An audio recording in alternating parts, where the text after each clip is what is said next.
ઓમ શ્રી હરિકનયાય વિદ્મહે લક્ષ્મણ પુત્રાય ધીમહિ તન્નો ત્રિકમાચાર્ય પ્રચોદયાત. ઓમ નમઃ શિવાય. ઓમ નમઃ શિવાય. ઓમ નમઃ શિવાય. ઓમ શુભં કરોતુ કલ્યાણં આરોગ્યં ધનસંપદં શત્રુબુદ્ધિ વિનાશાય દીપજ્યોતિર્નમોસ્તુતે. ઓમ ગુરુર્બ્રહ્મા ગુરુર્વિષ્ણુઃ ગુરુર્દેવો મહેશ્વરઃ ગુરુઃ સાક્ષાત પરબ્રહ્મ તસ્મૈ શ્રી ગુરવે નમઃ. ઓમ શ્રી સદ્ગુરુ પરમાત્મને નમઃ. સોહમ ઉપાસના ષષ્ઠમ અધ્યાય. અજપાજપ મહાત્મ્ય ષડચક્ર મૂલાધાર ચક્રનું ધ્યાન. સાધક સુહૃદય પ્રત્યેક ઉપાસના મનુષ્યને સ્વર્ગ પ્રાપ્તિ અથવા પરમાનંદની પ્રાપ્તિ કરાવે છે. તેથી તેમણે પરમેશ્વર સવિતાના યજ્ઞમાં પોતાની સંપૂર્ણ શક્તિથી અને એકાગ્ર મનથી સ્થિર થવું. સર્વોત્પાદક પરમેશ્વરની ઉપાસના હરેક પ્રયત્ન અને એકાગ્ર મનથી કરવી જોઈએ. શ્વેતાશ્વર ઉપનિષદમાં કહ્યું છે કે મુક્તેન મનસા બેયમ દેશસ્ય સવિતુઃ સવે સુવેર્ગયાય સત્સ્યા. એ વિશે અમે વારંવાર કહ્યું છે. તે પર વિચાર કરી ઉપાસના માટે પ્રવૃત્ત થવું. અમે ઉપાસનાનો મંત્ર હંસઃ અને સોહમ શરીરના કયા ચક્રમાં કરવો તે પણ તે સ્થાનમાં લખ્યું છે. તેનું વિશેષ સ્પષ્ટીકરણ કરવા આ પ્રવેશ કરવામાં આવે છે. હકારેણ બહિર્યાતિ શકારેણ વિશેત પુનઃ હંસ હંસેત્યમું મંત્રમ જીવો જપતિ સર્વદા. ષટ્શતાનિ ત્વહોરાત્રે સહસ્રાણि એકવિંશતિ એતत् સંખ્યાન્વિતં મંત્રમ જીવો જપતિ સર્વદા. અર્થાત પ્રાણવાયુનું સારૂપ્ય પ્રાપ્ત કરેલો જીવ હકાર નાદ કરીને સ્વાધિષ્ઠાન ચક્રમાંથી ઉત્પન્ન થાય છે અને સકાર નાદ કરીને મૂલાધાર આદિ ચક્રમાં પ્રવેશ કરે છે. એ પ્રકારનો હંસ મંત્ર અજપા ગાયત્રીનો જપ જીવ નિત્ય કરતો જ રહે છે. અર્થાત શ્વાસ બહાર નીકાળતી વખતે હકાર અને અંદર પ્રવેશ કરતી વખતે સકારનો ઉચ્ચાર કરે છે. સૂર્યાસ્ત પર્યંત 60 ઘડી એટલે 12 કલાકના 21,600 વખત જીવ સ્વતઃ એ મંત્ર કરે છે. પણ અજ્ઞાની લોકો તે તરફ ધ્યાન આપતા નથી. જો લક્ષ્ય રાખી જપ કરે તો તેમનું પરમ કલ્યાણ થાય. અજપા નામ ગાયત્રી યોગીનામ મોક્ષદાયિની અસ્યામ સંકલ્પ માત્રેણ સર્વ પાપૈઃ પ્રમુચ્યતે. અનયા સદૃશી વિદ્યા અનયો સદૃશો જપઃ અનયા સદૃશં જ્ઞાનમ ન ભૂતો ન ભવિષ્યતિ. અર્થાત એ યોગીઓ સાધકોને મોક્ષ આપનાર અજપા નામ ગાયત્રી છે. એના સંકલ્પ માત્રથી યોગી સર્વ પાપથી મુક્ત થાય છે. જીવ બ્રહ્મનો અભેદ કરનાર એ અજપા જપ સમાન બીજો કોઈ મંત્ર નથી. જે જપ અલ્પ શ્રમ કરવામાં પણ ઉત્તમ ફળને આપે છે એના જેવો બીજો કોઈ જપ જ નથી. કારણ કે પ્રાતઃકાલમાં એનો માત્ર સંકલ્પ જ કરવાનો છે. ઉપરાંત ખાતા પીતા ચાલતા બેસતા અને સૂતા સર્વત્ર સર્વ અવસ્થામાં મનુષ્યને એ જપ એની મેળે જ થયા કરે છે. માત્ર સાધકે મનુષ્યે તેના જ્ઞાનપૂર્વક લક્ષ્ય રાખીને જપ કરવા જોઈએ. એ જપ અદ્વૈતનો અનુભવ કરાવનાર છે. જીવ બ્રહ્મની આત્મા પરમાત્માની ઐક્યતા કરનાર છે. તેથી એના સિવાય બીજું કોઈ શાસ્ત્ર જ્ઞાન પ્રથમ હતું નહીં અને હવે પછી થશે પણ નહીં. સ્વદેહમરણી કૃત્વા પ્રણવમ ચોત્તરારણીમ જ્ઞાનનિર્વર્તનાભ્યાસદેવં પશ્યંતિ ગૂઢયતે. અર્થાત પોતાના પરમ કલ્યાણના અભિલાષી ઉપાસકે પોતાના શરીરને નીચેની અરણી સમજવી અને પ્રણવને ઉપરની અરણી સમજીને ધ્યાનરૂપ મંથન દ્વારા અભ્યાસ કરીને જેમ કાષ્ઠમાં ગુપ્ત રહેલો અગ્નિ હોય તેમ પરમાત્માને જાણવું. મનને સ્થિર કરીને નામ સ્મરણ દ્વારા અને નામ ધ્યાનથી ભગવાનના દર્શન કરવા. કુંડલિન્યામ સમુદ્ભૂતા ગાયત્રી પ્રાણધારિણી પ્રાણવિદ્યા મહાવિદ્યા યસ્તાં વેતિ સવેદવિત. અર્થાત કુંડલીની મહાશક્તિથી ઉત્પન્ન થયેલી તથા પ્રાણવાયુને ધારણ કરનાર એ અજપા ગાયત્રી છે. જીવાત્માની શક્તિ પ્રાણવિદ્યા સ્વરૂપ પણ એ જ છે. તે કારણથી એને મહાવિદ્યા અધ્યાત્મ વિદ્યા પણ કહે છે.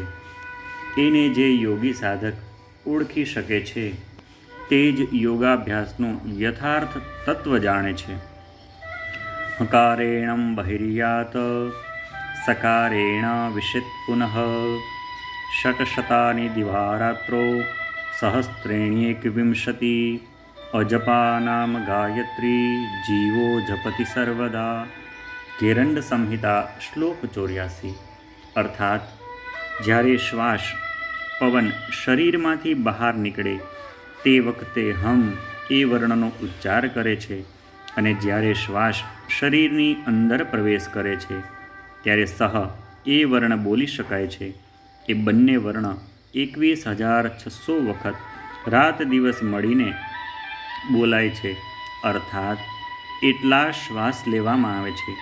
એ બંને અક્ષરોનું નિદાન વેદશાસ્ત્રમાં એવું કર્યું છે કે હમ એ શિવ એટલે કે આનંદ છે અને સહ એ શક્તિ છે. તેથી એને અજપા નામ ગાયત્રી કહે છે અને તે સર્વ જીવો સાધારણ રીતે જપ્યા જ કરે છે.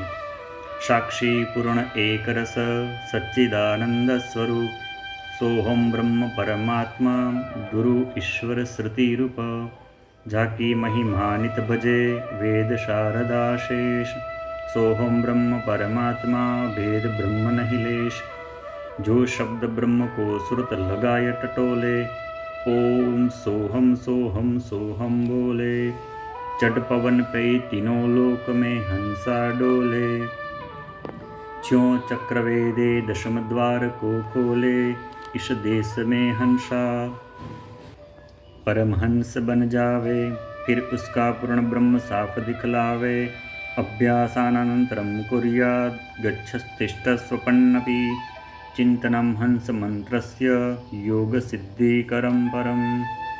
અર્થાત યોગાભ્યાસ પછી ચાલતા ફરતા સૂતા જાગતા સર્વ સમયે યોગીઓ સાધકે હંસ મંત્રનો જપ કરવો જોઈએ. તેથી યોગ સિદ્ધિ પ્રાપ્ત થાય છે. મનુષ્ય આદિ પશુ પક્ષીઓના શરીરમાંથી શ્વાસ પ્રશ્વાસની ગતિ છે. તેથી પ્રાણ ચાલે છે તે હમ કહીને બહાર નીકળે છે અને સહ કહીને શરીરમાં પ્રવેશ કરે છે. હંસો હંસોહમિત્યેવં પુનરાવર્તનમ ક્રમાદ સોહમ સોહમ ભુવેનન્નમિતિ યોગવિદો વિદુઃ. અર્થાત આ પ્રમાણે હંસ શબ્દનો વારંવાર ઉચ્ચાર કરવાથી તે જ અક્ષરો ઉલટા થઈને સોહમ સોહમ થઈ જાય છે. એવું યોગના જાણનાર યોગીજનોનો અનુભવ છે. એ અજપા નામક ગાયત્રી છે. તેથી એના જપ કર્યા વગર જ શ્વાસોશ્વાસમાં પોતાની મેળે જ જપ થયા કરે છે. સર્વથી પ્રથમ દેવાધિદેવ શંકર ભગવાને સર્વસિદ્ધિ આપનાર એ જ જપનો ઉપદેશ માતા પાર્વતીજીને કર્યો છે. અસ્યાશ્ચિંતનતનો નિત્યમ સર્વદુષ્કૃતરાશયઃ યોગિનામ નાશમાયંતિ તૃણભારા યથાગ્નિના. અર્થાત એ અજપા ગાયત્રીનું નિત્ય ચિંતન કરવાથી યોગી સાધકના જન્મ જન્માંતરના પાપ નષ્ટ થઈ જાય છે. જેમ અગ્નિ લાગવાથી ઘાસનો ઢગલો બળીને ભસ્મ થઈ જાય છે, તેમ પાપ બળી ભસ્મ થાય છે. વિશેષ અભ્યાસ થતાં મન હૃદયમાં લીન થઈ જાય છે અને મન લીન થવાથી પ્રાણની ગતિ પણ ક્ષીણ થઈ જાય છે. ત્યારે યોગ નિદ્રા ઉત્પન્ન થાય છે. નિત્યમંત મૂર્ખત્વેન પરમાનંદમાત્મનઃ અનુભૂય ચિરમ યોગી કૈવલ્ય પદમશ્નુતે. અર્થાત એનો અભ્યાસ કરવાથી, સદા અંતર્મુખ વૃત્તિ થવાથી યોગી સાધક આત્માના પરમ આનંદનો અનુભવ કરે છે અને પછી અંતકાલમાં પરમપદ કૈવલ્ય મોક્ષને પ્રાપ્ત કરે છે. હે સોમ, પુરાણા અનાદિકાલથી ચાલતા આવેલા પ્રાણ જીવન રૂપમાં ફરતો એવો તું પવિત્ર કરનાર પ્રાણ અને અપાન અથવા પરમ પવિત્ર જ્ઞાન દ્વારા જ પવિત્ર થઈ શકે છે. સોહમ શબ્દનો નાદ કરતો ઇન્દ્રિયોને પ્રકટ કરે છે. શ્વાસ નિષ્કાસ કાલે હિ હકારં પરિકીર્તયેત પુનઃ પ્રવેશ કાલે ચ સકારઃ પ્રોચ્યતે બુધૈઃ. અર્થાત જ્યારે શ્વાસ બહાર નીકળે ત્યારે હકાર અક્ષરનો ઉચ્ચાર કરવો અને જ્યારે શ્વાસ અંદર જાય ત્યારે સકારનો ઉચ્ચાર કરવો. પ્રાતરુત્થાય મેધાવી સંકલ્પ વિધિપૂર્વકમ ગુરુપદેશતો યોગી મંત્રયોગમ સમાચરેત. અર્થાત બુદ્ધિમાન પુરુષ પ્રાતઃકાલમાં જાગૃત થઈને પોતાના ગુરુદેવના ઉપદેશ પ્રમાણે વિધિપૂર્વક સંકલ્પ કરીને જે મંત્રયોગ હોય તે અનુસાર સમ્યક પ્રકારનું આચરણ કરે અને એ પ્રમાણે જ રાત દિવસ જપ કરે. અર્થાત ગુરુ મંત્રનું સ્મરણ કરતો રહે. અભ્યાસનો ત્યાગ કરવો નહીં. એ જપ ખેચરી મુદ્રા સાધ્ય કરવા માટે કરવામાં ઉપયોગી સહાયક છે. ગણેશં ચ વિધિં વિષ્ણું શિવં જીવં તથૈવ ચ સ્વામિनं સચ્ચિદાનંદં ક્રમશ્ચક્રેષુ ચિંતયેત. અર્થાત ગણેશ, બ્રહ્મા, વિષ્ણુ, શિવ, જીવ અર્થાત ગુરુ અને સચ્ચિદાનંદ બ્રહ્મ એ સર્વનું ક્રમ પ્રમાણે ષડચક્રોમાં ધ્યાન કરવું જોઈએ. મૂલાધાર ચક્ર પદ્મમાં શ્રી ગણેશનો નિવાસ છે. તેથી 600 જપ ગણેશના. બીજું સ્વાધિષ્ઠાન નામક ચક્ર છે, એમાં બ્રહ્મ બિરાજ્યા છે. તેથી એના નામના 6000 જ. મણિપૂરક નામક ચક્રમાં સાક્ષાત વિષ્ણુ બિરાજ્યા છે, માટે 6000 જપ વિષ્ણુ ભગવાનના નામના. ચોથું અનાહત ચક્ર પદ્મ છે, એમાં શિવ ભગવાન બિરાજ્યા છે, માટે એમના 6000 જપ. પાંચમું વિશુદ્ધ નામક ચક્ર, એમાં જીવાત્મા બિરાજ્યો છે, માટે 1000 જપ એના નામના.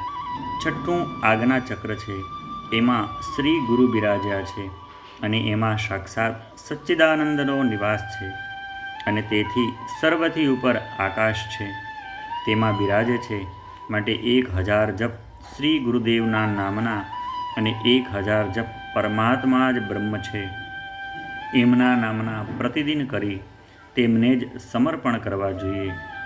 એ પ્રમાણે જપ કરતાં તેની સંખ્યા 21600 થાય છે. એ સંખ્યાના જપ કરવાથી સાધકને મોક્ષની પ્રાપ્તિ થાય છે. જે સમયે સાધક મનુષ્યના સ્વભાવમાંથી સોહમ શબ્દ સુષુમ્ણા બ્રહ્મનાડીમાં ઉત્પન્ન થઈ જશે, તે જ સમયે સાધક યોગીના સર્વ કર્મ મુક્ત થઈ જશે અને તે જીવન મુક્ત થઈ જશે. એ સમયે સાધકને કોઈ ઈચ્છા રહેશે નહીં અને પોતાના હૃદયમાં જ તેને બ્રહ્મનું દર્શન થશે. પ્રથમ ચક્રનું નામ મૂલાધાર પદ્મ છે. એ પદ્મ ગુદાની ઉપર લિંગમૂલની નીચે સુષુમ્ણાના મુખમાં સંલગ્ન છે.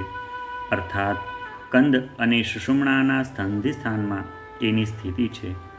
એમાં રક્તવર્ણના 4 ફૂલની પાંખડીઓ છે એ પદ્મની પાંખડીઓ અધોમુખ છે અને તેનું તેજ સુવર્ણના જેવું છે. એમાં વમ, શમ, સમ, શમ એ 4 વેદ વર્ણ છે. એ પદ્મની કર્ણિકા પાંખડીઓમાં ચતુષ્કોણ પૃથ્વી મંડલ છે. તે વિદ્યુતના જેવું કોમળ તેજસ્વી વર્ણનું અને અષ્ટશૂલ દ્વારા ઢંકાયેલું છે. પૃથ્વી મંડલના મધ્યભાગમાં લંબીજ વિદ્યમાન છે. મૂલાધાર પદ્મમાં ડાકિની નામક દેવીનું સ્થાન છે. ઉજ્જવલ 4 ભુજા સંપન્ન, રક્તનેત્રવાળી, પ્રાતઃકાલીન ઉદિત અને અનેક સૂર્યતુલ્ય પ્રકાશમાન અને તત્વજ્ઞાનને પ્રકટ કરનાર છે.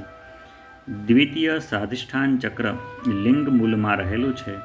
એની 6 પાંખડીઓમાં બમ, ભમ, મમ, યમ, રમ, લમ એવા 6 વર્ણ અંકિત થયેલા છે. એનો વર્ણ લાલ છે. એમાં બાલાખ્ય સિદ્ધનો નિવાસ છે. એ ચક્રની અધિષ્ઠાતી દેવીનું નામ રાકિની છે. જે સાધક એનું નામ કરે છે એવા શાસ્ત્રોની સુંદરતાપૂર્ણ વ્યાખ્યા કરે છે કે જે તેણે કદી પૂર્વે સાંભળ્યા ન હોય. તૃતીય ચક્ર મણિપૂરક છે. એ નાભીના મૂળમાં છે.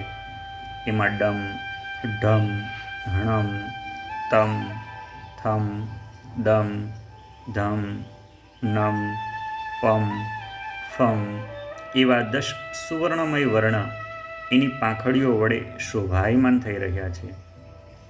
એ સ્થળે રુદ્રાક્ષ સિદ્ધલિંગ સર્વ પ્રકારના મંગલનું દાન કરી રહ્યું છે.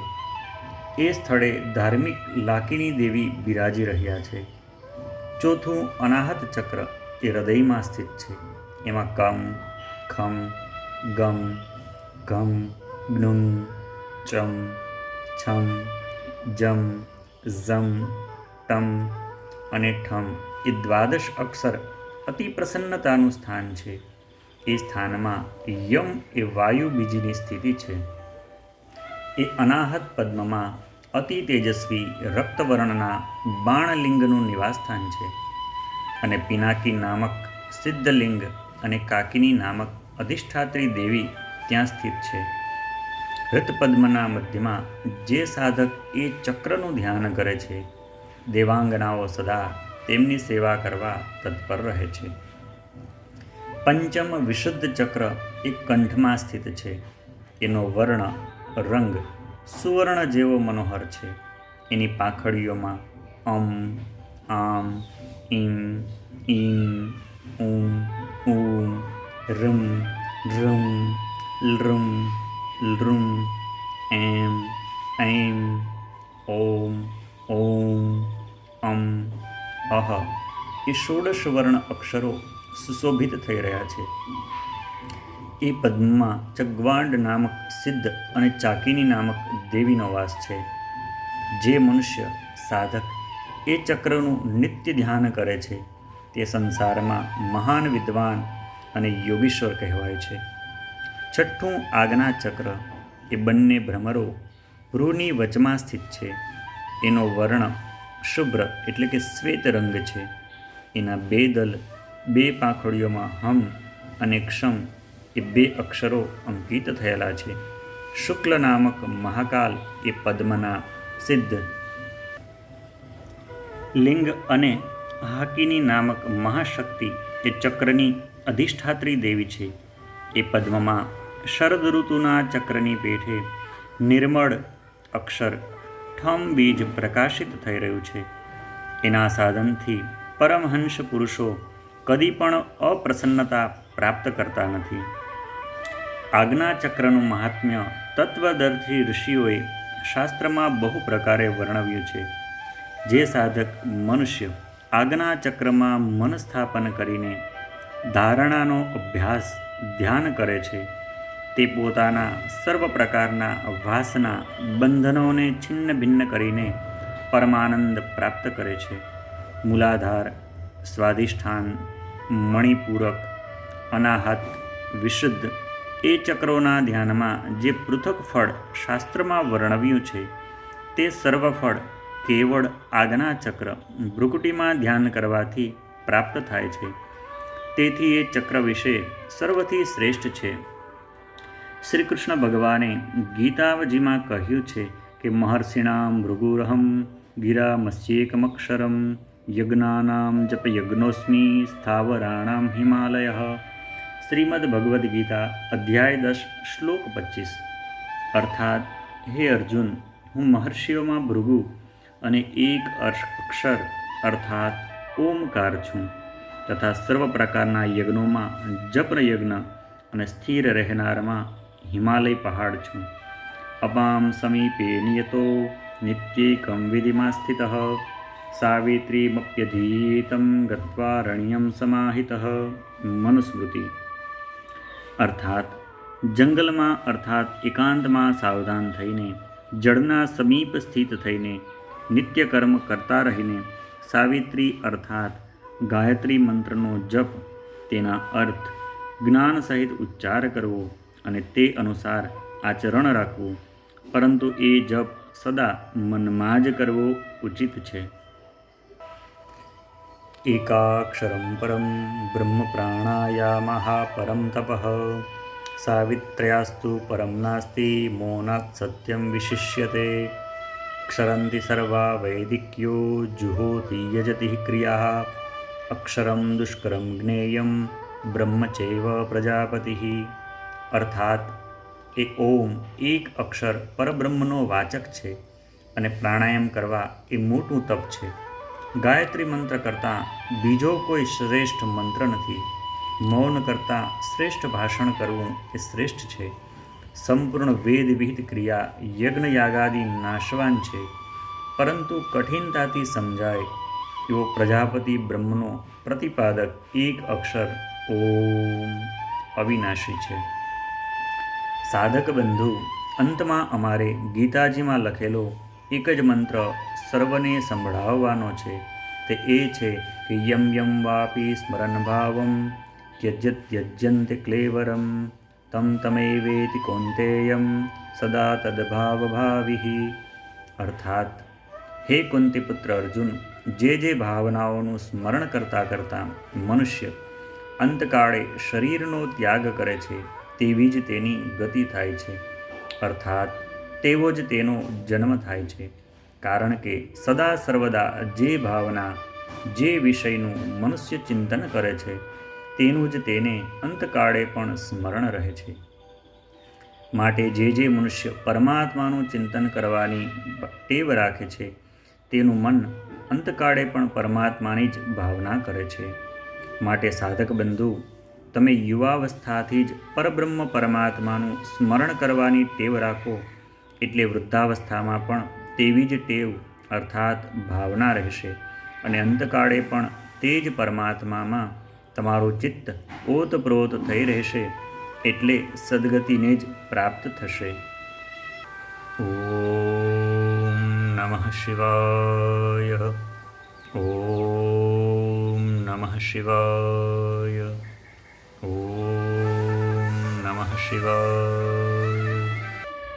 ઓમ ભૂર્ભુવઃ સ્વઃ ઓમ તત્સવિતુર્વરેણ્યં ભર્ગો દેવસ્ય ધીમહિ ધિયો યો નઃ પ્રચોદયાત. ઓમ ભૂર્ભુવઃ સ્વઃ ઓમ તત્સવિતુર્વરેણ્યં ભર્ગો દેવસ્ય ધીમહિ ધિયો યો નઃ પ્રચોદયાત. ઓમ ભૂર્ભુવઃ સ્વઃ ઓમ તત્સવિતુર્વરેણ્યં ભર્ગો દેવસ્ય ધીમહિ ધિયો યો નઃ પ્રચોદયાત.